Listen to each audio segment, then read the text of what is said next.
योऽन्तः प्रविश्य मम वाचमिमां प्रसुप्तां सञ्जीवयत्यखिलशक्तिधरः स्वधाम्ना अन्यांश्च हस्तचरणश्रवणत्वगादीन् प्राणान् नमो भगवते पुरुषाय तुभ्यम्। विश्वेश्वरानंद विश्वबंधु संस्कृत एवं भारत भारती अनुशीलन संस्थान, पंजाब विश्वविद्यालय साधु आश्रम होशियारपुर, भारतीय शिक्षण मंडलम एवं संस्कृत भारती के शास्त्र रक्षण प्रकल्प के संयुक्त तत्वावधान में प्रायोजित यह पतंजल योग सूत्र के व्यास भाष्य के पंक्ति से अध्ययन के व्याख्यान के आज 58वां पाठ है। पाठ हेतु हमारे गुरुवर प्रोफेसर कृष्णानंद शर्मा जी उपस्थित है। हम उनका अभिनंदन करते हैं, स्वागत करते हैं तथा अन्य समस्त प्रतिभागियों का भी हम अभिनंदन करते हैं, स्वागत करते हैं। आज का पाठ 50 सूत्र के अनंतर होगा। तो गुरुजी प्रारंभ करें। हाँ, प्रारंभ कर। विश्वेश्वरानंद विश्वबंधु संस्कृत एवं भारत भारती अनुशीलन संस्थान, पंजाब विश्वविद्यालय होशियारपुर, भारतीय शिक्षण मंडल एवं संस्कृत भारती के शास्त्र रक्षण प्रकल्प के संयुक्त तत्वावधान में हम लोग व्यास भाष्य सहित पातंजलि योग सूत्र का अध्ययन कर रहे हैं। इस क्रम में पिछले पाठ में हम लोगों ने जो 47वां सूत्र है, ग्रहण स्वरूपा स्मितान्वयार्थवत्व संयमात इंद्रिय जया,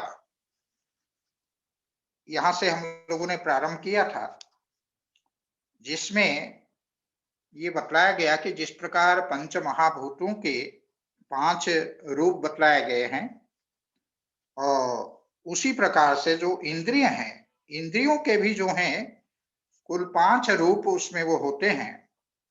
तो उनमें उनका जो ये 5 रूप है, उन 5 रूपों में अगर कोई संयम करता है तो इंद्रिय जय नामक सिद्धि जो है प्राप्त होती है, इंद्रियों पर विजय प्राप्त होती है, ये उसमें बतलाया गया।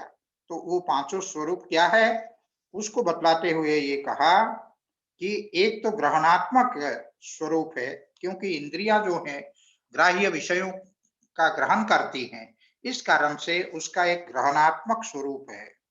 और दूसरा जो है स्वरूप है, अर्थात इंद्रियों का सामान्य जो प्रकाशात्मक स्वरूप है, वो प्रकाशात्मक स्वरूप इंद्रियों का स्वरूप है, क्योंकि इंद्रिय प्रकाशक है, विषयों के प्रकाशक है, इस कारण से एक उसका सामान्य स्वरूप प्रकाशकता है। तो ये जो है उसका दूसरा स्वरूप हुआ। तीसरा जो है अस्मिता रूप उसका स्वरूप है। अस्मिता क्योंकि इंद्रियों की जो सृष्टि होती है वो अहंकार से, अहंकार के जो सात्विक स्वरूप है उस स्वरूप से उसकी सृष्टि होती है, इसीलिए इंद्रियों को हम कह सकते हैं कि ये अस्मिता के विकार है, अस्मिता से ही इन के सृष्टि होती है। अतः यह जो है उनका अस्मिता रूप जो है वो, क्योंकि कार्य और कारण में तादात्म्य होता है, कार्य जो है कारण के द्वारा अनुप्रविष्ट होता है, इस कारण से अस्मिता इंद्रियों का तृतीय रूप है। और इसके पश्चात जो अन्वय रूप है, क्योंकि ये तीनों गुण समस्त इंद्रियों में अन्वित रहते हैं, समस्त जगत जो है त्रिगुणात्मक है, चिति शक्ति को छोड़ करके, चैतन्य को छोड़कर, तो इंद्रिय भी त्रिगुणात्मक है। त्रिगुणात्मक होने के कारण ये तीनों गुण इसमें जो है अन्वित रहते हैं, इस कारण से इंद्रियों के ये तीनों गुण जो हैं वो अन्वय रूप है। और अर्थवत्व रूप क्या है?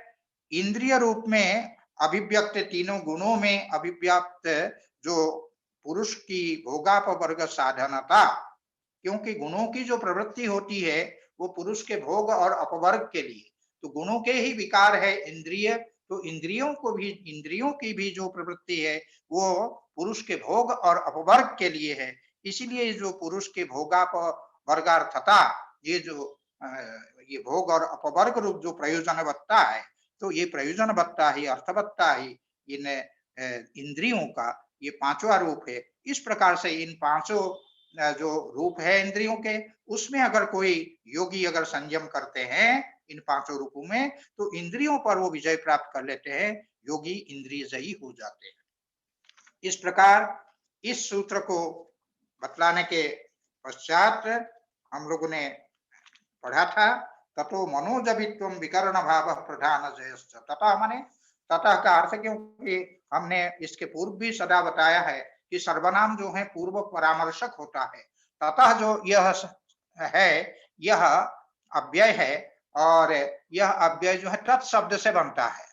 तत्शब्द का ही जो है पंचम्यास तसिल करके जब तसिल प्रत्यय करते हैं तो उसका रूप ततः होता है। तो ततः जो है ये भी चूंकि तत् सर्वनाम है, उसके द्वारा परामर्श होगा। इसके पूर्व जो आया इंद्रिय जय, उसी इंद्रिय जय का, तो ततः का तात्पर्य हुआ कि इंद्रिय जय जब सिद्ध हो जाता है, इंद्रियों पर जय जब योगी विजय प्राप्त कर लेता है, तब मनोजवित्वम, मनोजवित्व का तात्पर्य है मन का जो वेग है, उस मन के वेग के जैसे वेग से युक्त हो जाता है योगी।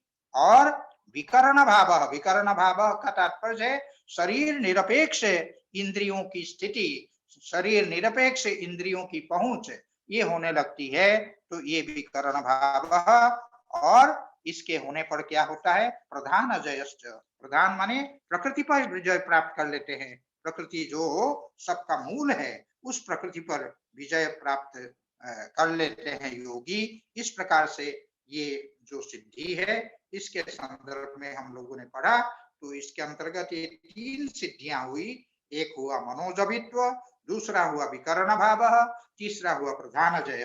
ये तीनों इंद्रिय जय के फलस्वरूप जो है ये 3 सिद्धियां प्राप्त होती है। इसके संदर्भ में हम लोगों ने इस सूत्र में पढ़ा। इसके पश्चात उसके आगे के सूत्र में सत्व पुरुषान्यता ख्याति मात्र से सर्वभावाधिष्ठातृत्व सर्वज्ञातृत्व च, यह जो सूत्र है, इस सूत्र में हम लोगों ने ये पढ़ा कि सत्व पुरुषान्यता ख्याति मात्र से सत्वम अन्य पुरुषश्च अन्यः, तयोः भावः सत्व पुरुषान्यता।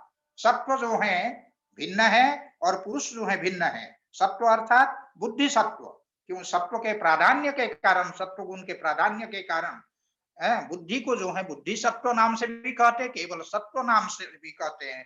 तो बुद्धि और पुरुष का जो अन्यत्व है, अन्यता माने अन्यत्व अर्थात भेद, दोनों भिन्न भिन्न है परस्पर। बुद्धि जो है जड़ है, पुरुष जो है चेतन है, परस्पर भिन्न है। तो ऐसे दोनों का जो भिन्नत्व है, दोनों का जो अन्यत्व है, उसकी जो ख्याति है उसको हम कहेंगे सत्व पुरुषान्यता ख्याति। उसमें ही जो प्रतिष्ठित है, ऐसे जो योगी है, उस योगी को क्या होता है, सर्वभावाधिष्ठातृत्वम सर्वज्ञातृत्वम च। सर्वभावाधिष्ठातृत्वम माने समस्त जो भाव पदार्थ है, उन समस्त भाव पदार्थों में वो अधिष्ठातृत्व प्राप्त होता है, अर्थात वो सबका अधिष्ठाता हो जाता है, वो सबका स्वामी हो जाता है समस्त पदार्थों का। तो ये उसको प्राप्त होता है। और उसके साथ साथ सर्वज्ञत्व की भी प्राप्ति होती है। तो सर्वज्ञत्व भी सिद्ध होता है, माने सर्वम जानाति, सब कुछ वो जान लेता है। तो ये सिद्धियां जो है इनसे प्राप्त होती है। ये बतलाने के पश्चात अब आज जो हम लोग को पढ़ना है वो हम लोग यहाँ से पढ़ेंगे। नहीं, इसके बाद वाला सूत्र भी हम लोग पढ़ चुके थे। तद वैराग्यादपि दोष बीज क्षये कैवल्यम, तद वैराग्यादपि दोष बीज क्षये कैवल्यम। तद वैराग्यात माने उसके प्रति भी, सत्व पुरुषान्यता ख्याति के प्रति भी जब वैराग्य हो जाए, सत्व पुरुषान्यता ख्याति रूप जो सिद्धि है, उस सिद्धि के प्रति भी जब वैराग्य प्राप्त हो जाता है, तब दोष बीज क्षये, दोष बीज क्षये, दोष के जो बीज है उसके, दोष के बीज के क्षय होने पर, दोष के बीज के क्षय होने का तात्पर्य क्या है, दोषानाम माने सर्व दुखानाम बीजानी, बीज क्या है, क्लेश कर्म विपाक संस्कारा, क्लेश कर्म विपाक के जो संस्कार है, तो ये क्लेश कर्म विपाक के संस्कार जो है उनका जब क्या कहते हैं क्षय हो जाता है, उनके क्षय होने पर अर्थात उनके सर्वथा उन्मूलन होने पर, सभी दोषों के जो बीज है उनके उन्मूलन होने पर, तो योगी का जो चित्त है वो उस चित्त के साथ वो ये जो है संस्कार, योगी के जो चित्त है उस चित्त के साथ उनके ये समस्त कर्म क्लेश कर्म विपाक संस्कार प्रकृति में लीन हो जाते हैं और प्रकृति में लीन हो जाने पर कैवल्य की प्राप्ति होती है। कैवल्य नाम की जो समस्त सिद्धियों का जो मौलीभूत जो सिद्धि है, जो सर्वोत्कृष्ट सिद्धि है, जो परम पुरुषार्थ है, जो मोक्ष है, उस मोक्ष की प्राप्ति होती है। ये कैवल्य सिद्धि रूप ये सिद्धि प्राप्त होती है। तो ये हम लोगों ने उस दिन ये पढ़ा था।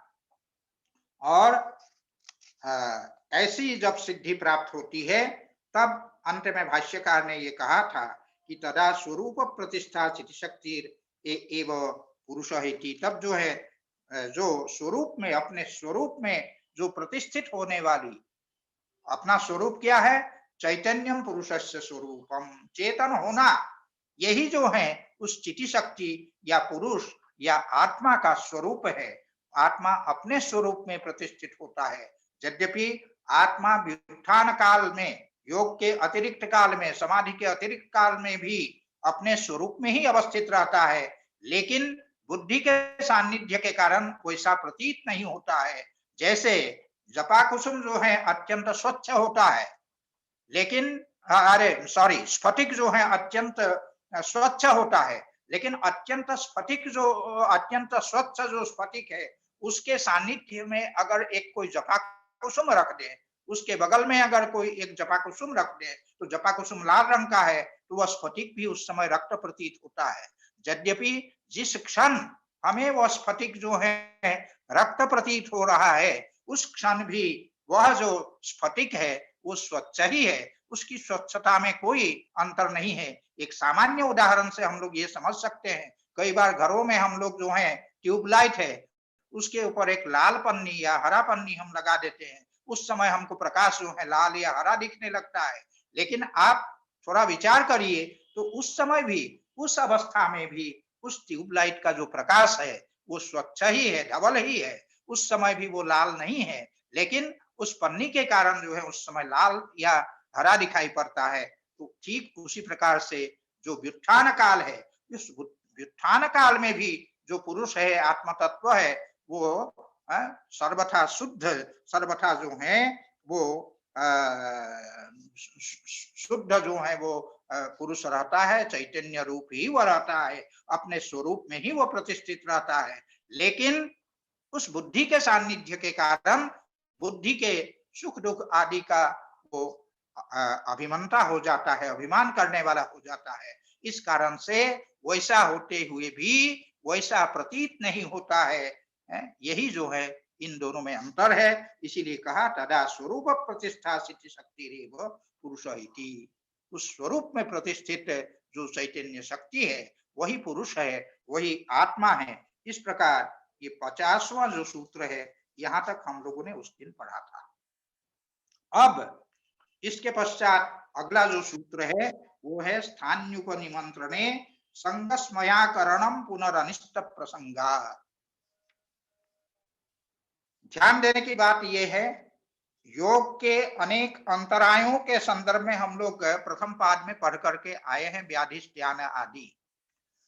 तो अनेक अंतराय जो है योग में आते हैं। तो योग से प्राप्त होने वाली जो सर्वोत्कृष्ट सिद्धि जिसको हम कैवल्य कहते हैं, उससे कैवल्य के मार्ग में भी अनेक जो है बाधाएं आती है। किंतु यह जो सूत्र है, इस सूत्र में एक विशेष प्रकार का जो आधिदैविक जो बाधा है, उस आधिदैविक बाधा की बात इसमें की जा रही है। आधिदैविक बाधा क्या है उसको हम समझें। स्थान्युपनिमंत्रणे संगस्मयाकरणम पुनरनिष्ट प्रसंगा। पहले स्थान्युपनिमंत्रणे इस पद की हम व्याख्या देखें तो स्थान्युपनिमंत्रणे जो ये पद है, ये क्या है? स्थान किसको कहते हैं? तो स्थानम स्वर्गादिकम, स्वर्ग आदि जैसे स्थान है, वो देवताओं का स्थान है। तो स्थानम अर्थात स्वर्गादिकम अस्ति एषाम इति स्थानिनः। जिनके ये स्वर्ग आदि स्थान है उनको हम क्या कहेंगे? स्थानिनः, माने महेंद्रादयः देवता। महेंद्र आदि जो देवता है उनको हम कहेंगे स्थानी। उनके द्वारा जो उपनिमंत्रण, अर्थात उनके द्वारा जब ये प्रार्थना की जाती है, हे योगीराज आप जो हैं स्वर्ग में आवे, स्वर्ग के सुख का भोग करें, इस प्रकार जब आमंत्रण प्राप्त होता है, तो इंद्रादि देवों के द्वारा जब आमंत्रण प्राप्त हो भोगों के लिए, स्वर्ग के ऐश्वर्य संपत्ति के भोग के लिए, तो योगी की दो स्थिति हो सकती है। योगी का चित्त अगर डामाडोल हो जाए तो उन भोगों में योगी का चित्त आसक्त भी हो सकता है। तो एक तो हुआ संग, और दूसरा क्या है? आज अगर आपके पास प्रधानमंत्री जी का कोई निमंत्रण आ जाए, हमको लगता है आप पूरे नगर भर में लोगों को बताएंगे कि आज मेरे पास प्रधानमंत्री जी का निमंत्रण आया है। तो क्यों? क्योंकि वह अहंकार, वह अभिमान, वह गर्व जो है आपको होने लगता है। तो ये दो स्थिति पैदा हो सकती है जब देवता निमंत्रण दे दे। तो देवता के निमंत्रण देने पर जो स्वर्ग के जो सुख आदि का भोग है उसमें आसक्ति हो सकती है, और दूसरा जो है उसमें अभिमान हो सकता है, दोनों हो सकता है। उसी के लिए दो शब्द यहाँ पर ये आया है, संग स्मय। संग हुआ वही आसक्ति और स्मय हुआ वही गर्व। तो ये सामान्यतः तो योगी का चित्त अगर डामाडोल हो जाए तो ये आसक्ति भी होने लगती है और गर्व भी होने लगता है। लेकिन यहाँ कहते हैं संगस्मयाकरणम, माने स्वर्ग के जो भोग विलास है उसमें आसक्ति का अकरण, आसक्ति न करना और स्मय न करना, उसको लेकर के गर्व न करना कि देवताओं से हमको निमंत्रण प्राप्त हुआ, इस प्रकार से गर्व नहीं किया जाना चाहिए।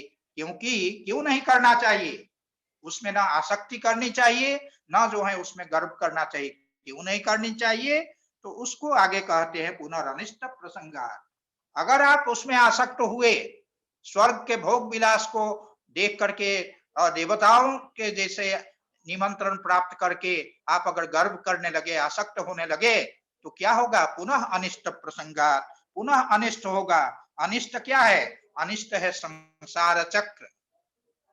पुनः बार बार जो है संसार चक्र में आना, यही है अनिष्ट। उस अनिष्ट की प्रसक्ति होगी, अनिष्ट का प्रसंग आएगा, अर्थात बार बार आपको संसार चक्र में फंसना पड़ेगा। तो उसमें आप न फंसे, उसके लिए यहाँ योगी को सतर्क किया जा रहा है कि चाहे कितना भी देवताओं का निमंत्रण आवे, आपको स्वर्ग के जो सुख आदि है उसमें आपको आसक्त नहीं होना चाहिए, और उसको लेकर आपको गर्व भी नहीं करना चाहिए कि देवताओं का निमंत्रण प्राप्त हुआ है। तो ये इस प्रकार से इस सूत्र में एक प्रकार से वो कैवल्य रूप सिद्धि की प्राप्ति में जो एक बाधा, ये आसक्ति है, उस बाधा के बारे में बतलाया गया, और उस बाधा से कैसे योगी मुक्त हो सकता है, उस बाधा को कैसे दूर किया जा सकता है, इसका अर्थात उसके प्रतिकार का उस बाधा के प्रतिकार का उपाय भी इसमें बतला दिया गया। अब भाष्यकार इसकी जो व्याख्या करते हैं उसको हम लोग क्रमशः देखें। चत्वारः खलु अमी योगिनः, तो यहां पर ये बता रहे हैं भाष्यकार, क्योंकि ये जो योगी की जो ये स्थिति आती है कि देवता लोग जो हैं उनको निमंत्रण देते हैं, तो किस अवस्थाओं में देवताओं के द्वारा स्वर्ग के भोग आदि के लिए निमंत्रण प्राप्त होता है, किस प्रकार के योगी को प्राप्त होता है, उसको बतलाने के लिए 4 प्रकार के योगियों का यहाँ पर निरूपण किया जा रहा है। यहाँ कहते हैं कि चत्वारः खलु अमी योगिनः, प्रथम कल्पिको मधुभूमिकः प्रज्ञा ज्योतिः अतिक्रांत भावनीयश्चेति। 4 प्रकार के ये योगी होते हैं। ये योगी लोग जो हैं 4 प्रकार के, माने 4 अवस्थाओं वाले होते हैं। अवस्था भेद से ये 4 प्रकार के योगी होते हैं। तो कौन कौन होते हैं? तो एक तो है प्रथम भूमिका। प्रथम कल्पिकः का तात्पर्य है जिनका बिल्कुल प्रारंभिक स्थिति वाले प्रथम कल्प वाले जो योगी है उनको हम कहेंगे प्रथम कल्पिकः योगी। और दूसरा जो है मधुभूमिकः, जिनकी भूमि जो है, जिनकी जो अवस्था है वो मधुमती अवस्था है, तो मधुमती अवस्था वाले आप जिन लोगों ने तत्ववैशारदी जैसे पढ़ी है तो तत्ववैशारदी में प्रारंभ में जो क्षिप्त मूढ़ विक्षिप्त एकाग्र निरुद्ध जो भूमियों का वर्णन है वहां ये मधुमती आदि भूमियों का भी उसमें वर्णन किया गया है उस रूप में। तो ये मधुमती जो भूमि है उस भूमि वाले योगी को कहेंगे मधुभूमिका। और तीसरे जो प्रकार है योगी के वो क्या है, प्रज्ञा ज्योति ही, प्रज्ञाजन्य प्रकाश से संपन्न, प्रज्ञाजन्य ज्ञान से संपन्न ऐसे जो योगी है उनको कहेंगे प्रज्ञा ज्योति। और चतुर्थ कोटि के जो योगी है वो है अतिक्रांत भावनीय, अर्थात जो साक्षात्करणीय समस्त जो विषय हैं उन विषयों का साक्षात्कार जिसने कर लिया है ऐसे जो योगी है उसको भावनीय माने वही साक्षात्करणीय, जो साक्षात्करणीय है उसका अतिक्रमण जिसने कर लिया है, अर्थात जो साक्षात्करणीय है उन समस्त विषयों का साक्षात्कार जिस योगी ने कर लिया है उसको कहेंगे अतिक्रांत भावनीय। और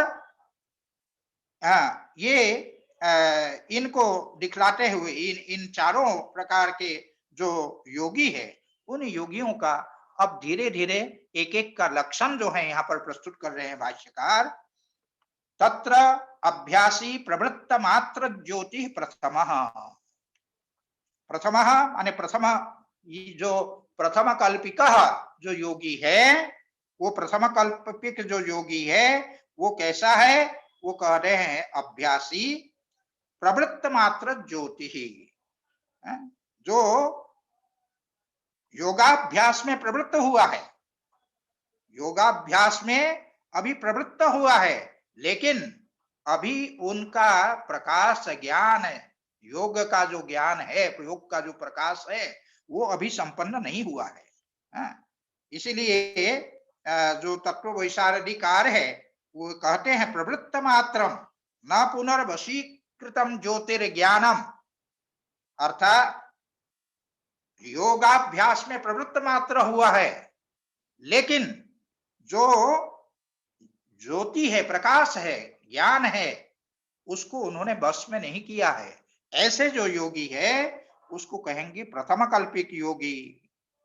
और द्वितीय कल्पिक योगी अर्थात मधुभूमिक जो योगी है वो कौन है, उनके लिए कहते हैं ऋतंभर प्रज्ञो द्वितीय।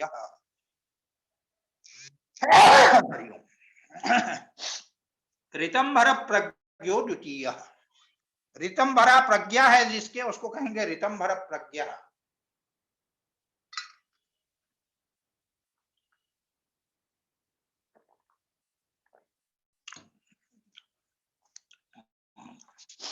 तो ऋतंभरा प्रज्ञा जिनको प्राप्त हुई है ऐसे जो योगी है ऐसे योगी को हम कहेंगे ऋतंभर प्रज्ञा योगी।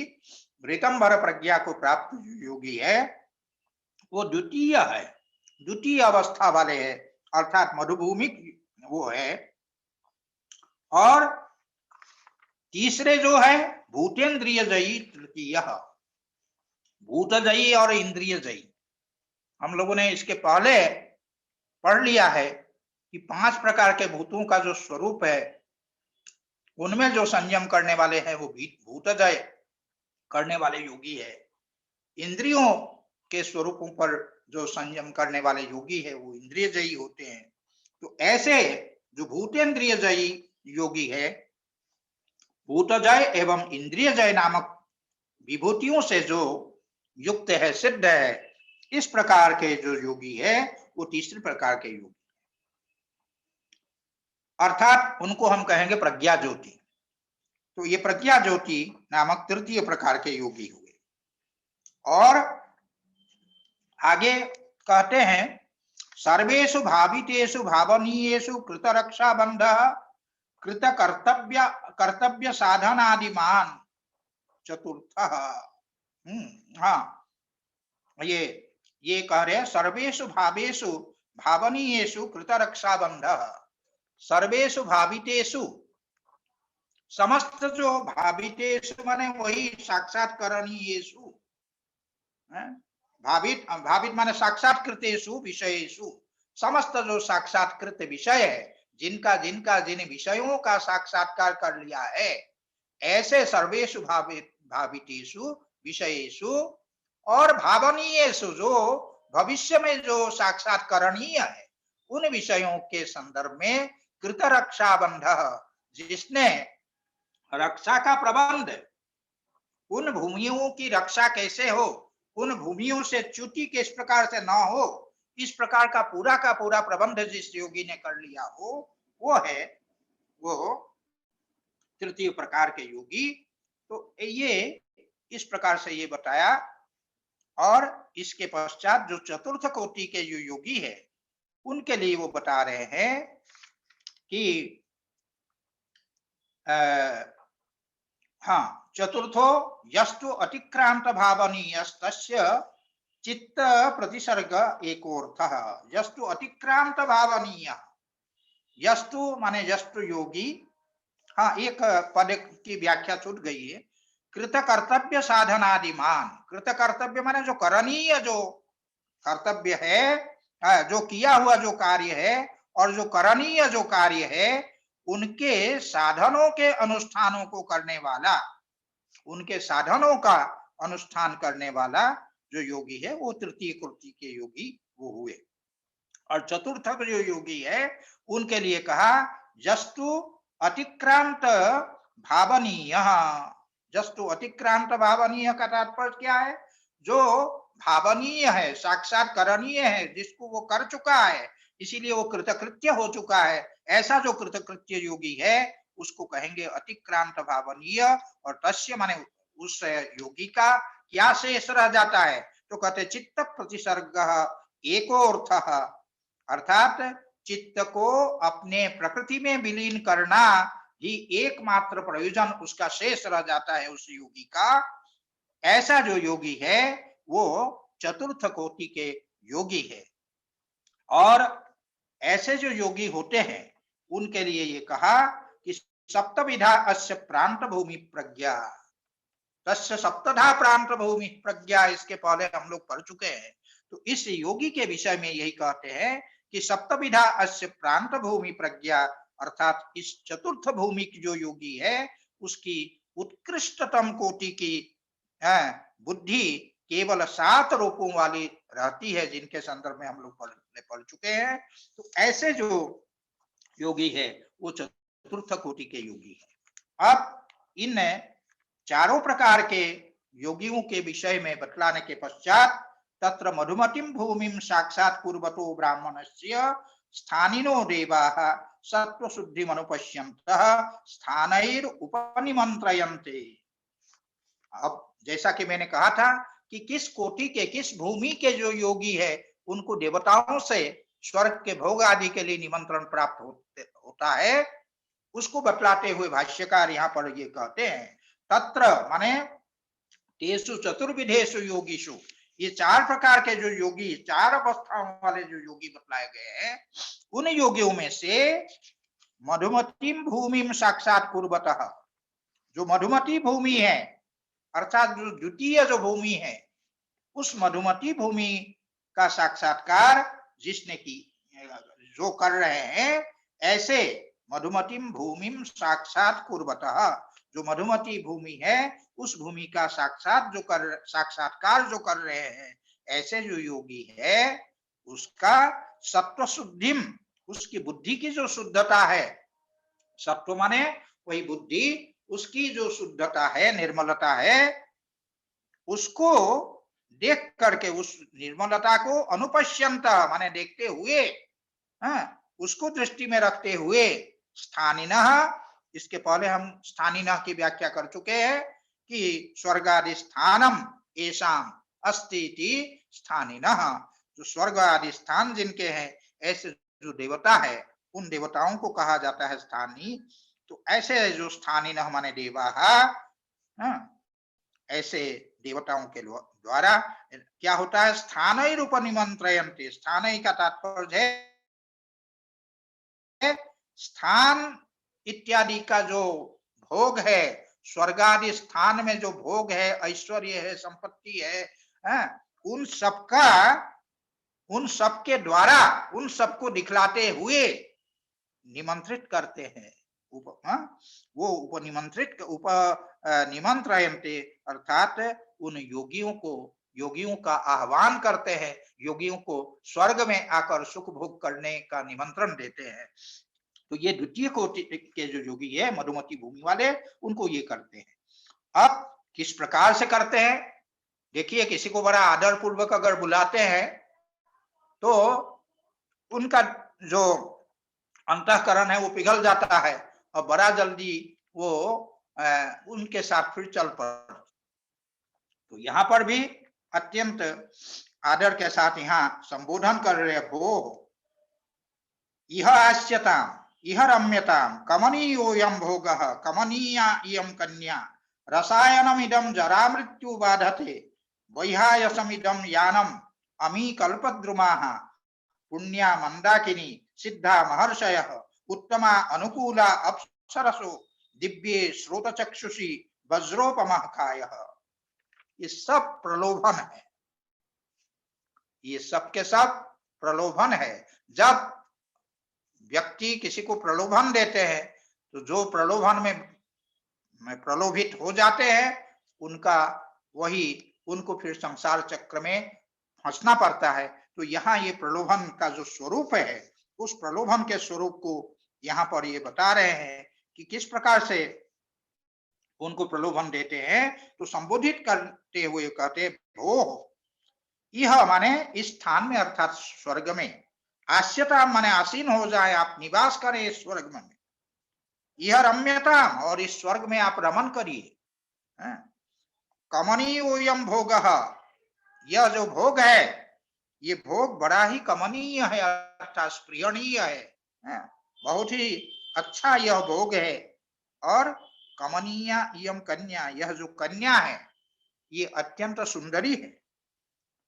इदम रसायनम, और ये जो रसायन है, कैसा रसायन है, जरा मृत्युम बाधते, जरा और मृत्यु, वार्धक्य और मृत्यु मरण, इन दोनों को बांधने वाला अर्थात इन दोनों को दूर करने वाला ऐसा यह रसायन है। तो ऐसे रसायन का भी प्रलोभन देते हैं कि जिससे न आपको जरा का बाध होगा, न जो है मृत्यु का बाध होगा। और आगे कहते हैं कि यही नहीं, इदम, यह जो है वैहायसम यानम, वैहायसम यानम का तात्पर्य क्या है, विहायस जो है वो कहते विहाया शकुने पुंसी गगने पुंग नपुंसकम, अमर कोश ने कहा है।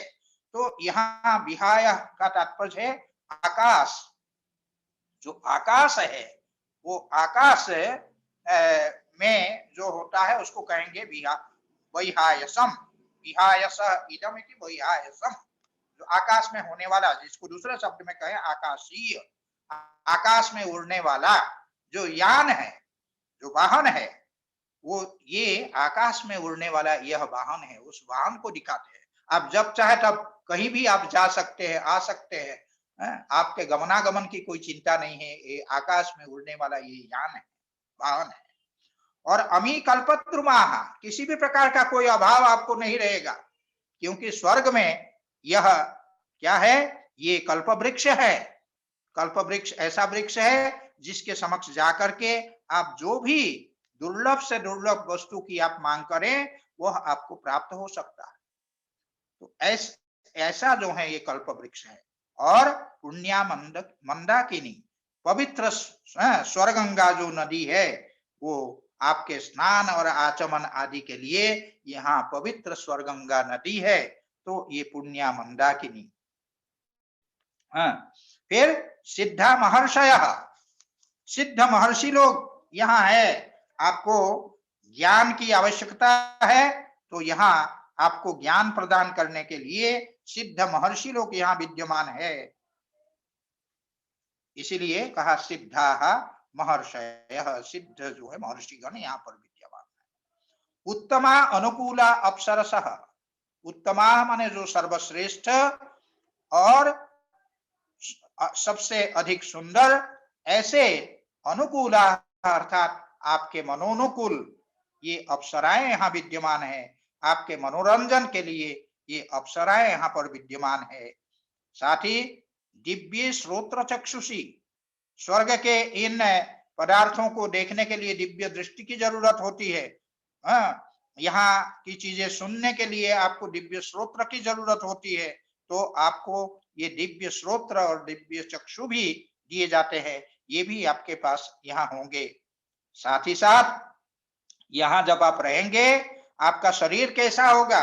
वज्रोपमः कायः, आपका शरीर वज्रोपमः, वज्र के समान कठोर, अर्थात किसी भी प्रकार के किसी भी दुख को झेलने की शक्ति रखने वाला, इस प्रकार का आपका जो है वज्रोपमः कायः, वज्र के सदृश आपका शरीर होगा, तो ये बताया गया।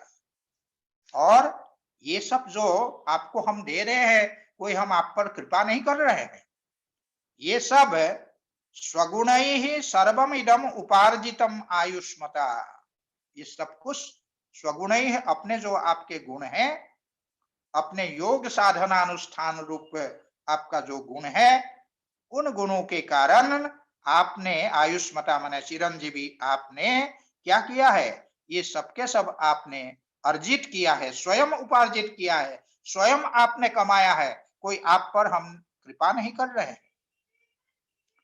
इदम अक्षयम अजरम अमर स्थानम देवानाम प्रियमिति, और ये क्या है?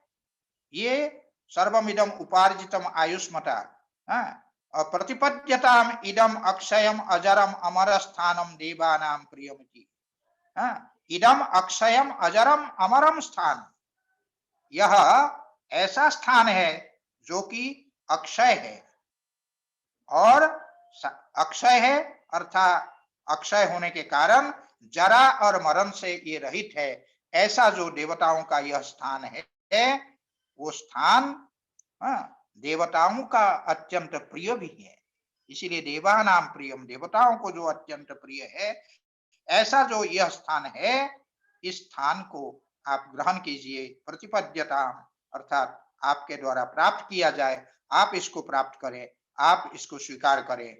एवं अभिधीयमानः, इस प्रकार से देवताओं के द्वारा जब प्रलोभन है, उसके दिए जाने पर, कहे जाने पर संग दोषान भावयेत्, तब योगी को क्या करना चाहिए?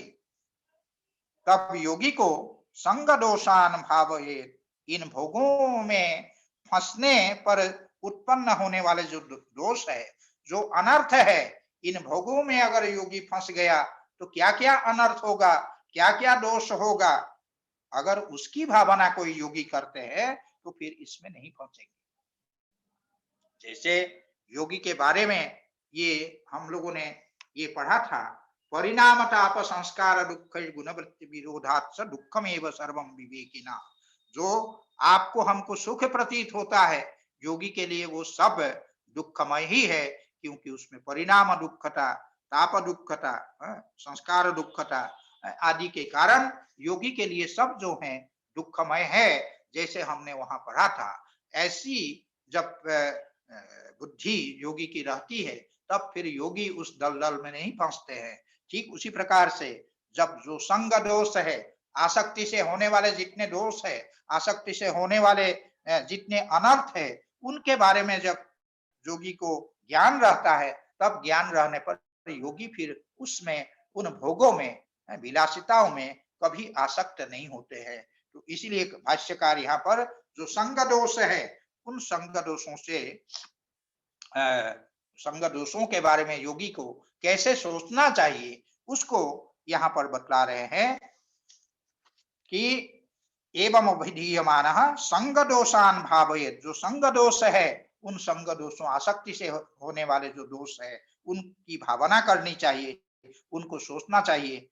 किस प्रकार से सोचना चाहिए? संसारांगारेषु पच्यमानेन मया जनन मरणांधकारे विपरिवर्तमानेन कथंचित आसादितः क्लेश तिमिर विनाशो योग प्रदीपः।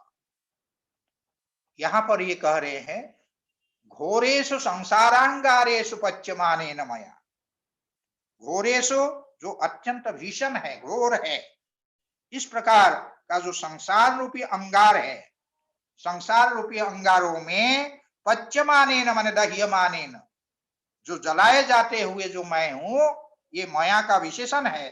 किस प्रकार का मैं? कि संसार रूपी जो अंगार है, जो अत्यंत भीषण है, उस भीषण अंगारों में, उन भीषण अंगारों में जो दह्यमान है, जलाए हुए है, इस प्रकार का जो मैं, और जनन मरणांधकारे विपरिवर्तमानेन, जनन अर्थात जो जन्म और मरण मृत्यु, इनके अंधकार में, जन्म और मृत्यु रूपी जो अंधकार है, उस अंधकार में विपरिवर्तमान है। जब अंधकार में व्यक्ति चलते हैं तो लड़खड़ाते हुए चलते हैं, तो इस प्रकार के जो संसार रूपी जो अंधकार है, उस जन्म मृत्यु रूपी जो अंधकार है, उस अंधकार में जो लड़खड़ाते हुए जो मैं चलता रहा, तो कथनचित किसी प्रकार आकर के क्या हुआ है? कथनचित माने अत्यंत कठिनाई के साथ क्लेश तिमिर विनाश योग प्रदीप, क्लेश रूपी जो तिमिर है, अंधकार है, उस अंधकार को विनष्ट करने वाला, नाश करने वाला ऐसा जो योग रूपी जो दीपक है, उस दीपक को आसादित माने प्राप्त, उस दीपक को, योग रूपी दीपक को मैंने प्राप्त किया है। जो संसार रूपी जो अंधकार है, जन्म मरण चक्र रूपी जो अंधकार है, उस अंधकार को दूर करने में सक्षम है। ऐसे जो दीपक है, योग रूपी दीपक है, उस दीपक को मैंने प्राप्त किया है। एते, और आगे ये कहते हैं तस्य च एते तृष्णा योनयो विषय वायवः प्रतिपक्षाः। तस्य माने तस्य योग प्रदीपस्य, जो दीपक होता है उसका सबसे बड़ा प्रतिपक्षी, सबसे बड़ा विरोधी कौन होता है? तेज हवा, वायु। तो यहाँ कैसा वायु है? जो इसके बिल्कुल विपरीत है, उसको ये कहते हैं एते तृष्णा जो नया विषय वायवश्च। ये जो तृष्णा अर्थात यही जो लालच है, लालच पैदा करने वाला भोगात्मक जो विषय रूपी ये पवन है, वायु है। तृष्णा जो नया अर्थात तृष्णा को उत्पन्न करने वाला, तृष्णा के जो योनि है अर्थात जो कामनाएं हैं, उन कामनाओं को उत्पन्न करने वाला ऐसा जो विषय वायव, विषय रूपी जो वायु है, वो क्या है? तस्य प्रतिपक्षाः, तस्य माने तस्य योग प्रदीपस्य प्रतिपक्षाः, उस योग रूपी प्रदीप के, दीपक के ये विरोधी हैं। क्योंकि ये जो विषय भोग है, ये और अधिक भोग की तृष्णा को उत्पन्न करता है। न जातु कामः कामानाम उपभोगेन साम्यति अभिषा कृष्ण वर्त्मेव भूय एवाभिवर्धते। इसके पूर्व हम लोग इसको सुन चुके हैं, पढ़ चुके हैं। मनुस्मृतिकार ने ये कहा है कि कामनाओं की शांति कोई उपभोग से नहीं होता है, तो ये हम लोग देख चुके हैं। तो ऐसे जो तृष्णा रूपी जो हमारे शत्रु है, उसको बढ़ाने वाला जो होता है, उसके जो उत्पन्न करने वाले ये भोगात्मक जो विषय है, ये कैसे होते हैं? तस्य प्रतिपक्षाः, भोग रूपी ये जो पवन है, विषय रूपी जो ये पवन है, वायु है, वो तस्य प्रतिपक्षाः माने उस प्रदीप के, योग रूपी प्रदीप के वो विरोधी है। सकलु अहम लब्धा लोकः कथम अनया विषय मृग तृष्णया वंचितः तस्यैव पुनः प्रदीप्तस्य संसाराग्नेः आत्मानं ईंधनीकुर्याम इति, आत्मानं ईंधनीकुर्याम इति। यहाँ पर ये कह रहे हैं सकलु अहम लब्धा लोकः, यह जो मैं योग प्रदीप वाला जो आलोक है, योग रूपी जो प्रदीप है, दीपक है, ऐसा आलोक को, ऐसे प्रकाश को प्राप्त करने वाला जो मैं हूं, वो अनया विषय मृग तृष्णया वंचित, इस विषय भोग रूपिणी जो मृग तृष्णा है, ये जो मरीचिका जो दिखाई जा रही है देवताओं के द्वारा, उससे अगर मैं वंचित हो गया, ठगा गया, छला गया, तो तस्यैव पुनः प्रदीप्त संसाराग्नि है, फिर से उसी प्रदीप्त जो धधकती हुई जो संसार रूपी अग्नि है, उस अग्नि में आत्मानम कथम ईंधनी कुर्याम, स्वयं को कैसे हम ईंधन बना दे, स्वयं को कैसे हम उस अग्नि का, संसार रूपी जो अग्नि है, उस संसार रूपी अग्नि में धधकती हुई जो अग्नि है, उसका मैं स्वयं को किस प्रकार से ईंधन बना दूं। इति, इस प्रकार से वो क्या होता है, इस प्रकार से स्वस्थ योगी तब फिर क्या कहता है, जब ऐसा सोचता है तब योगी कहता है स्वस्तिवः स्वप्नोपमेभ्यः कृपण जन प्रार्थनीयेभ्यो विषयेभ्यः इत्येवं निश्चितमतिः समाधिं भावयेत्। इसलिए कहते हैं कि स्वस्तिवः, ये कहते हैं कि ये जो आप जो हमको ये सब लालच दिखा रहे हैं, ये जो लालच है तो ये कैसे है, उसके लिए ये कह रहे हैं। तो माने विषया, ऐसा जब योगी सोच लेता है कि ये सब लालच है और इससे मैं संसार रूपी दलदल में फिर फंसता ही जाऊंगा, तो ऐसा जब योगी विषयाशक्ति में जो दोष है उसको जब देख लेता है, विषयाशक्ति की जब भावना योगी करता है, तो उन देवताओं को फिर योगी क्या कहते हैं कि स्वप्नोपमेभ्य कृष्ण कृपण जन प्रार्थनीयेभ्यो विषयेभ्य स्वस्ति। जो स्वप्न सदृश है, स्वप्न जो है क्षणभंगुर होता है, तो जो स्वप्न के समान क्षणभंगुर है, इस प्रकार के विषयों को भला, जो कि इन विषयों का स्वस्ति माने उसका भला हो, जो स्वप्न सदृश है, क्षणभंगुर है, ऐसे विषयों का जो आप लालच दे रहे हैं, उन विषयों का स्वस्ति, उन विषयों का भला हो, क्योंकि इनसे मेरा कोई लेना देना नहीं है, इसमें मेरी कोई रुचि नहीं है। इत्येवं निश्चितमति ही, इस प्रकार जब निश्चित मति वाले, निश्चित बुद्धि वाले, सुदृढ़ बुद्धि वाले योगी हो जाते हैं, तो समाधि भावये, तो अगली जो भूमि है, समाधि की जो अगली भूमि है, उस भूमि की समाधि का वो अनुष्ठान करे, उसका चिंतन करे, उनकी भावना करे।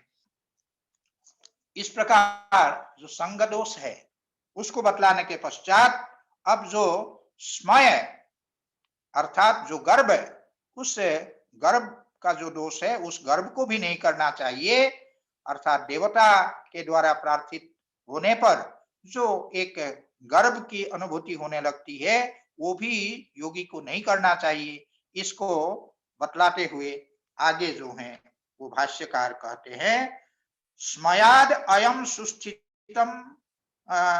सुस्थितम मन्यतया मृत्युना केशेषु गृहीतम इव आत्मानं न भावयिष्यति।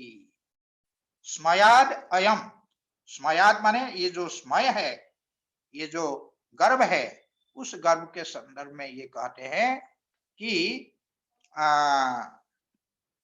हाँ, माने अभी तक जो आसक्ति है उसके संदर्भ में बतलाया, बतलाने के बाद अब जो स्मय है उसके संदर्भ में बतलाते हैं कि स्मयाद, क्योंकि ये जो स्मय है, गर्भ है, उसके कारण सुस्थितम मन्यतया, माने सुस्थितम आत्मानं मन्यते इति सुस्थितम मन्य, अर्थात स्वयं को सुस्थिर मानने वाला जो है उसको कहेंगे सुस्थितम मन्यतया, तस्य भावः सुस्थितम मन्यता तया सुस्थितम मन्यतया, अर्थात अपने को सुस्थित समझने के कारण आत्मानं माने अपने को मृत्युना केशेषु गृहीतम इव, मृत्यु के द्वारा मानो केस में पकड़ा हुआ है, इस प्रकार से अर्थात मौत के जो चंगुल है, मृत्यु के जो चंगुल है, उसमें जकड़ा हुआ सा न भावयिष्यति, उसको न जानेगा, तो तात्पर्य इसका यही है कि अपनी वास्तविक जो दुर्गति है उसको वो नहीं समझेगा अगर वो गर्व करने लगेगा तो। तथा च, और तब क्या है, अस्य छिद्रांतर प्रेक्षी नित्यम यत्नोपचार्य प्रमादो लब्ध विवरः क्लेशान उत्तम भविष्यति। अगर कहीं उस मय में फंस गया, गर्भ में अगर फंस गया तो फिर क्या होगा, तथा च अस्य माने इस योगी की छिद्रांतर प्रेक्षी नित्यम यत्नोपचार्य प्रमादः, माने छिद्रांतर प्रेक्षी का तात्पर्य है दोषावकाश का जो ध्यान रखते हुए रहने वाली और नित्य यत्नों के द्वारा दूर की जाने वाली, यत्नोपचार्य माने यत्न के द्वारा ही, प्रयत्न के द्वारा ही जिसका उपचार किया जा सकता है, ऐसा जो यत्नोपचार्य प्रमाद, जो प्रमाद माने जो अनवधानता, असावधानी, वो असावधानी लब्ध विवरः माने उसको मौका मिल जाएगा, उसमें छिद्र मिल जाएगा, विवर माने छिद्र, लब्ध विवरो येन असौ लब्ध विवर प्रमाद, वो जो प्रमाद है, असावधानी है, उसको मौका मिल जाएगी, अवसर प्राप्त हो जाएगी। अर्थात योगी को ये जो प्रमाद है, ये जो असावधानी है, वो योगी को जो है घेर लेगी। हाँ, और क्लेशान उत्तम भविष्यति, और वो असावधानी क्या करेगी, जो क्लेश है उन क्लेशों को उत्तम भविष्यति, उसको और अधिक उत्तेजित जो है क्लेशों को वो करेगी, वो असावधानी क्लेशों को जो है और अधिक सहारा प्रदान करेगी। तो ये स्थिति होगी। ततः तो उसके फलस्वरूप क्या होगा, पुनर्अनिष्ट प्रसंग, उससे फिर अनिष्ट का प्रसंग होगा। अनिष्ट प्रसंग क्या है, वही संसार चक्र रूपी जो अनिष्ट है उसकी प्रसक्ति होगी। संसार चक्र में बार बार योगी को फिर आना पड़ेगा, पुनः जो है संसार के दलदल में योगी को फंसना पड़ेगा। इसीलिए आगे कहते हैं, एवं अस्य संगस्मयम स्मयो अकुर्वतः भावितोर्थो दृढ़ी भविष्यति। इसीलिए अस्य संगस्मयो अकुर्वतः, संग और जो स्मय है अर्थात देवताओं के द्वारा दिखाए जाने वाले जो भोग है उनमें जो आसक्ति और जो अभिमान, गर्व, इन दोनों को न करते हुए जो योगी है वो भावितोर्थ दृढ़ी भविष्यति। भावित अर्थ माने जिस उन्होंने, योगी ने जिस विषय का साक्षात्कार किया है उस साक्षात्कृत जो विषय है वो अधिक सुदृढ़ हो जाएगा, अधिक अखंडित हो जाएगा, किसी बाधा के द्वारा वो कभी बाधित नहीं होगा। इस प्रकार का योगी का वो विषय होगा। तो इसलिए भावनीयश्च अर्थ, और जिन अगली भूमियों का साक्षात्कार योगी को करना है उन भूमियों में साक्षात्करणीय जो भी विषय है, अर्थ है, वो अभिमुखी भविष्यति, उस योगी के अभिमुख हो जाएंगे। भावनीयश्च अर्थो अभिमुखी भविष्यति, भावनीय अर्थ योगी के अभिमुख हो जाएंगे, ये इसमें बतलाया गया। इस प्रकार इस सूत्र के द्वारा योग में कैवल्य की प्राप्ति रूप जो सिद्धि है उसमें आने वाली बाधा और उससे बचने का जो उपाय है, ये दोनों इस सूत्र में बतलाया गया। अब इसके पश्चात क्षण तत्क्रमयो संयमात विवेकजम ज्ञानम, विवेकज ज्ञान रूप जो सिद्धि है उसकी प्राप्ति की बात कह रहे हैं कि क्षण तत्क्रमयो हो संयमात, क्षण और उसके क्रम, क्षण तत्क्रमयो माने क्षणाश्च और तेषां क्रमश्च इति क्षण तत्क्रमौ तयोः क्षण तत्क्रमयोः, क्षण और उन क्षणों के जो क्रम है उनमें संयमात, उसमें संयम करने से, योगी अगर उसमें संयम करते हैं तो क्या होता है, विवेकजम ज्ञानम, विवेकजक ज्ञान को योगी जो है प्राप्त करते हैं, योगी का विवेकजक ज्ञान आविर्भूत होने लगता है, ये बताया गया है। अब इसमें जो भाष्यकार है वो सबसे पहले क्षण क्या है, क्षण का क्या स्वरूप है, उसको सबसे पहले बतलाते हैं। क्या बतलाते हैं, यथा अपकर्ष पर्यंतम द्रव्यम परमाणु एवं परमापकर्ष पर्यंतः कालः क्षणः। यहाँ पर सरल शब्दों में बता देते हैं कि जब छोटा से छोटा जब होता जाए तो उसमें अपकर्ष माने अपकृष्ट रूप, सूक्ष्म रूप जो द्रव्य है वो सूक्ष्म होते होते जो सबसे अधिक सूक्ष्म होता है उसी द्रव्य को हम परमाणु कहते हैं। यथा अपकर्ष पर्यंतम द्रव्यम, जहां तक अपकर्ष हो सकता है, जहां तक छोटा हो सकता है, वहां तक जाने वाला जो द्रव्य है उस द्रव्य को हम कहेंगे परमाणु। ठीक उसी प्रकार से एवं इसी प्रकार से परमापकर्ष पर्यंत काल, परम अपकर्ष पर्यंत काल, अत्यंत अपकर्ष अत्यंत सूक्ष्म अपकृष्ट रूप वाला जो काल है वो काल क्षण कहलाता है। माने काल का जो सबसे छोटा जो अंश है, इकाई है, उसको हम कहते हैं क्षण। ये जो क्षण है उस क्षण के बारे में यहाँ पर ये बताया गया है। वस्तुतः सांख्य और योग दर्शन में परमाणु नामक कोई तत्वांतर नहीं है। ये वस्तुतः महाभूतों का जो सूक्ष्मतम स्वरूप है उसी को यहाँ पर परमाणु शब्द से कहा गया है। तो इसीलिए द्रव्य से अपकृष्टम तत्वम परमाणु, द्रव्य का जो सबसे छोटा जो स्वरूप है वही जो है परमाणु है। इस प्रकार यहाँ पर ये बताया गया। और क्षण को जो है प्रकारांतर से स्पष्ट करते हुए भाष्यकार यहाँ पर कहते हैं, यावता वा समयेन चलितः परमाणु पूर्व देशम जह्यात् उत्तर देशम उपपद्येत स कालः क्षणः।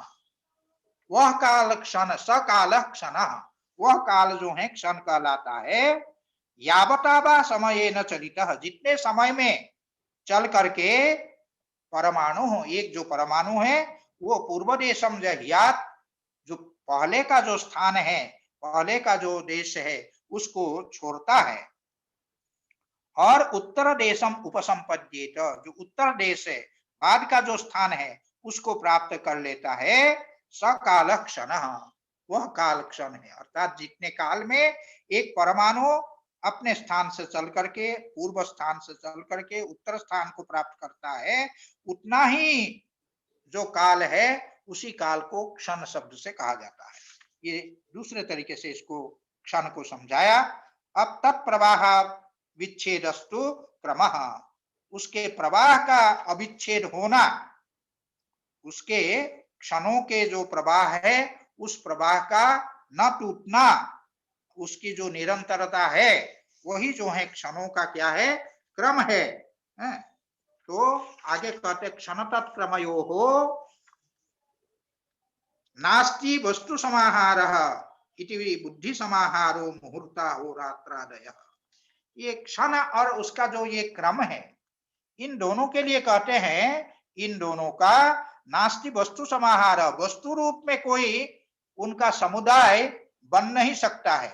वस्तु रूप में उनका समुदाय का बनना सर्वथा असंभव है, क्योंकि एक क्षण जो है उसके नष्ट होने पर ही दूसरा क्षण जो है आता है, दूसरे के नष्ट होने पर तीसरा आता है। तो जो क्षण अभी है दूसरे क्षण में जब नष्ट हो गया उसकी कोई सत्ता ही उस समय नहीं है। ऐसी स्थिति में उसका समूह कैसे बनेगा? तो समूह कहाँ बनेगा? तो कहते ये जो समूह बनता है वो आपकी हमारी बुद्धि में वो बनता है। इसीलिए यहाँ पर ये कहते हैं इति बुद्धि समाहारो, इस कारण से ये बुद्धि में जिसका समाहार होता है, बुद्धि में जिसका समुदाय बनता है, वही जो है क्या कहलाता है। हम जैसे मुहूर्त कहते हैं, छोटी इकाई है, उसके बाद अहोरात्र कहते, दिन है रात है, ये कहते उससे बड़ी इकाई है। ये सब जो काल के जो इकाइयां है ये सब क्षणों के समूह रूप ही है, लेकिन ये समूह कहाँ बनता है? वो बुद्धि में जो है, बुद्धि समाहार, बुद्धि में एक क्षण समूह बनता है। वास्तव में वो क्षण समूह बन नहीं सकता है, क्योंकि एक क्षण के नष्ट होने पर दूसरा क्षण उदित होता है। तो ये होता है, ये बुद्धि कल्पित है क्षण समूह, ये ध्यान में रखना है। क्योंकि वो बुद्धि कल्पित है इसलिए वो वस्तु शून्य है, वस्तुतः वो वस्तु के रूप में विद्यमान नहीं है। तत्प्रवाह विच्छेदस्तु क्रमः, उसके प्रवाह का बुद्धिस्थ वो जो क्या कहते हैं क्षण है, उसका जो क्रम, उसी का जो प्रवाह है, उसी को यहाँ पर क्या कहा गया, उसी को कहा गया यहाँ क्रम। तो यही इसमें कहा गया कि तत्प्रवाह विच्छेदस्तु क्रमः, उस प्रवाह का अविच्छिन्न होना यही जो है वो क्रम है। अब उस क्रम के बारे में आगे कहते हैं, क्षणतत् क्रमयोर नास्ति वस्तु समाहार इति बुद्धि समाहारो मुहूर्ता होरात्रादयः सकलो अयं कालो वस्तु शून्यो बुद्धि निर्माण शब्द ज्ञानानुपाति लौकिकानां व्युत्थित दर्शनानां वस्तु स्वरूप भासते। सकलो अयं कालः, ये जो काल है वो कैसा है, वस्तु शून्य। हम लोगों ने पढ़ा था शब्द ज्ञानानुपाति वस्तु शून्यो विकल्पः, जो शब्द के ज्ञान के महात्म्य से जो वस्तु की प्रतीति होती है लेकिन वास्तव में वस्तु नहीं है, ऐसा जो वस्तु शून्य है उसको हम क्या कहते हैं, उसको हम विकल्प कहते हैं। जैसे हम आकाश कुसुमम कहते हैं, आकाश कुसुमम सुनने पद को सुनने पर आकाश में एक फूल की कल्पना होने लगती है, ये शब्द ज्ञान का महात्म्य है, लेकिन वास्तव में आकाश में कोई पुष्प है क्या, नहीं है, वस्तु शून्य है। ऐसा जो है शब्द ज्ञानानुपाति वस्तु शून्य जो है वो विकल्प कहलाता है। तो यहाँ पर भी ये विकल्प है, वही यहाँ पर ये कहते हैं ये क्या है, वस्तु शून्य, ये वस्तु शून्य है। सकल वयम कालो वस्तु शून्य, ये काल जो है वस्तु शून्य है। और कैसा है, बुद्धि निर्माण, बुद्धि के द्वारा ये निर्मित है, बुद्धि के द्वारा ये निर्मित है। बुद्धौ निर्माणम जस्य असौ बुद्धि निर्माण, केवल बुद्धि में ही बनने वाला ये काल है। तो इसीलिए कहते हैं शब्द ज्ञानानुपाति, केवल शब्द के महात्म्य से, शब्द ज्ञान के महात्म्य से जो ज्ञात होने वाला है, ऐसा व्युत्थित दर्शनानाम लौकिकानाम, जो व्युत्थित दृष्टि वाले अर्थात जो समाहित दृष्टि वाले नहीं है, असमाहित दृष्टि वाले हैं, ऐसे स्थूल बुद्धि वाले लौकिक जो लोग हैं उनका उनको जो है ये वस्तु स्वरूप आभासते, उनको वस्तुभूत के जैसे मानो काल नामक कोई पदार्थ है इस रूप में वो भाषित होता है। और क्षणस्तु, लेकिन जो क्षण है वो कैसा है, इस काल से बिल्कुल विपरीत यह क्षण है, वो वस्तुपतितः, वस्तुभूत पदार्थों की कोटि में वो आता है। कि इसलिए सांख्य और योग में क्षणात्मक जो काल है वही स्वीकृत है, क्षण जो है स्वीकृत है, उसके अतिरिक्त कोई काल नामक पदार्थ नहीं है।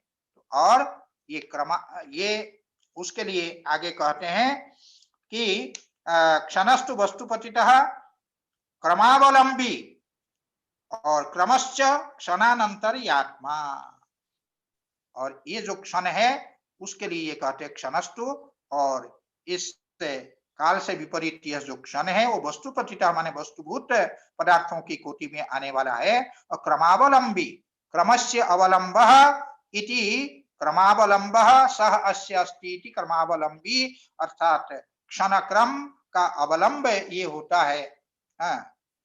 और क्रमश्च क्षणांतर आत्मा, जो क्रम है वो क्षणों की निरंतरता, अनंतर्यात्मा का तात्पर्य है एक के अनंतर एक, एक के अनंतर एक, यही जिसका आत्मा है, स्वरूप है, हमारे निरंतरता ही जिसका स्वरूप है, यही जो क्षणों की निरंतरता के रूप में वो क्रम होता है। तो तम माने उस क्षण नैरंतर्य रूपी जो क्रम है, क्षण की निरंतरता रूपी जो क्रम है, उसको ही कालविदः योगिनः, जो काल को जानने वाला योगी है, काल इति आचक्षते योगिनः, ऐसे योगी उसको काल, ऐसा उसी क्षण को जो है वो कहते हैं। और उसी को योगी वो काल ऐसा संज्ञा देते हैं, काल ऐसा नाम देता है। और आगे कहते हैं कि न च द्वौ क्षणौ सह भवतः, कहते हैं कि दो जो क्षण है वो एक साथ जो है नहीं स्थित होते हैं। और क्रमश्च, जो क्रम है, क्रमश्च न द्वयोः सह भुवुर असंभवात्, पूर्वस्मात् उत्तर भाविनो यद आनंतर्यम क्षणस्य स क्रमः, यहाँ पर ये कह रहे हैं जो द्वयो सहभुगो असंभवात, दो जो हैं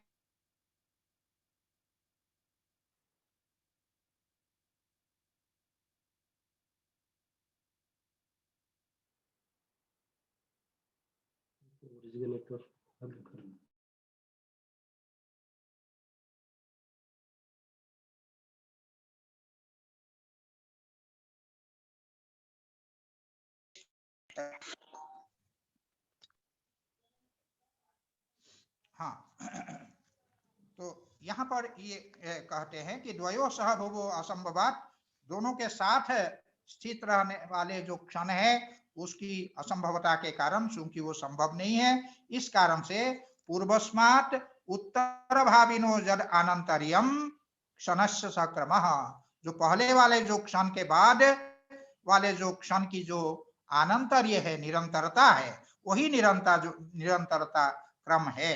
इस प्रकार से क्रम के बारे में बताया। हाँ, तस्मात् वर्तमान एव एक क्षणो न पूर्वोत्तर क्षणाः सन्ति इति, इसलिए एक वर्तमान ही क्षण है और उससे अतिरिक्त कोई क्षण नहीं है, न पूर्वोत्तर क्षणाः सन्ति इति, अर्थात उसके पहले वाले क्षण और बाद वाले क्षण नहीं है।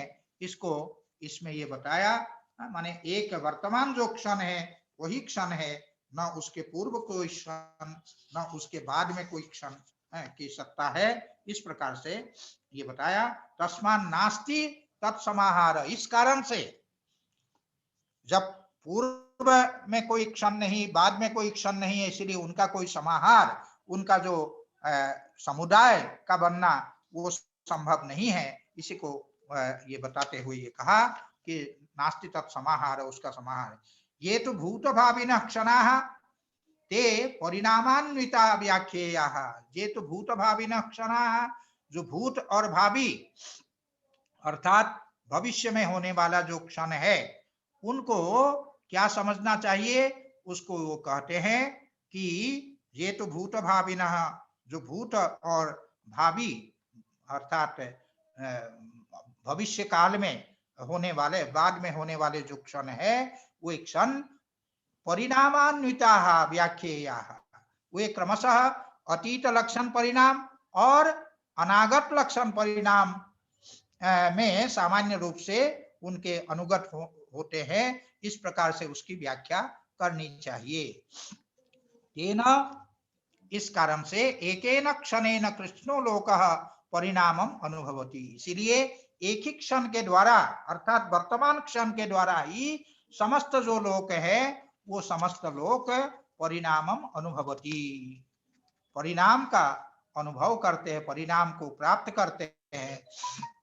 क्योंकि वर्तमान जो काल है उसी में अर्थक क्रियाकारिता है, इस कारण से वर्तमान काल को ही, वर्तमान जो काल है, वर्तमान जो क्षण है उसी को योग दर्शन ने स्वीकार किया है। तत्क्षणोपारूढ़ाः खलु अमी धर्माः, ये समस्त जो धर्म है सभी वर्तमान पदार्थ उसी क्षण पर आरूढ़ है, उसी पर विद्यमान है। तयोः तत्क्षणक्रमयोः, तयोः क्षण तत्क्रमयोः संयमात् तयोः साक्षात्करणम, इसीलिए उस क्षण और उसके क्रम, इन दोनों में जब संयम करते हैं योगी, उस संयम से तयोः साक्षात्कार, तयोः माने और क्षण और उसके क्रम का साक्षात्कार होता है। ततश्च विवेकज ज्ञानम प्रादुर्भवति, और उससे क्षण और उसके क्रम में संयम करने से योगी को विवेकज ज्ञान उत्पन्न होता है, विवेकज ज्ञान की प्राप्ति होती है। इस प्रकार विवेकज ज्ञान किस प्रकार प्राप्त होता है उसके संदर्भ में इस सूत्र में बताया गया है। अगला सूत्र हम लोग अगले दिन पढ़ेंगे, मंगलवार को। जी गुरुजी, कुछ जिज्ञासा थी इसमें, आज पूछूं कि कल अगले पाठ में पूछूं? हाँ बताएं। गुरुजी, ये जो पहले यहाँ बताया गया था, हाँ, इस जगह पे कि क्षण तत्क्रमयो नास्ति वस्तु समाहरिति बुद्धि समारोह मुहूर्त अहोरात्रादयः, इसमें तो हम स्फोट का कथनचित वो भाष्यकार कह रहे हैं, ऐसा प्रतीत होता है।